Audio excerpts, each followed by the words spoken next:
Blessed and happy Monday to all of you, my dear friends, my dear brothers and sisters, my dear good people of God, faithful followers of the Daily Gospel Reflection with Father Jack. My dear kababayans, today is March 10, 2025, and today is Monday within the first week of Lent Year C.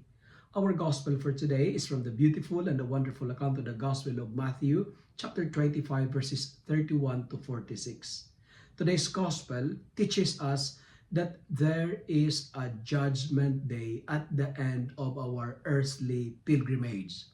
Our earthly journey will be judged before God by the way we treat the poor, the needy, the hungry, the naked, the sick, and the prisoners. Suffice it to say, our future is shaped by our choices towards others. When we encounter the least, the lost, and the last of our society, it means we are given a chance and opportunity to inherit the kingdom of heaven. The marginalized and the unwanted are our opportunities to make the kingdom of God be materialized and realized. My dear followers, my dear friends, my dear brothers and sisters, there is heaven, and this is a reward for those who are mindful of the needs of others.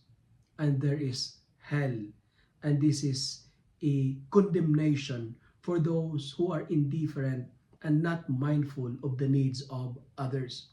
And our life does not end in death, and we will continue to exist after we die. In the afterlife, the good will be rewarded, but the wicked will be condemned.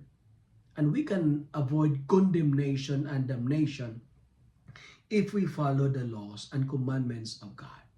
Observe the 10 commandments, follow the will of God, be pleasing to the Lord, live a righteous life, and blessings in the life to come will overflow. Observe the commandments and you will inherit eternal life.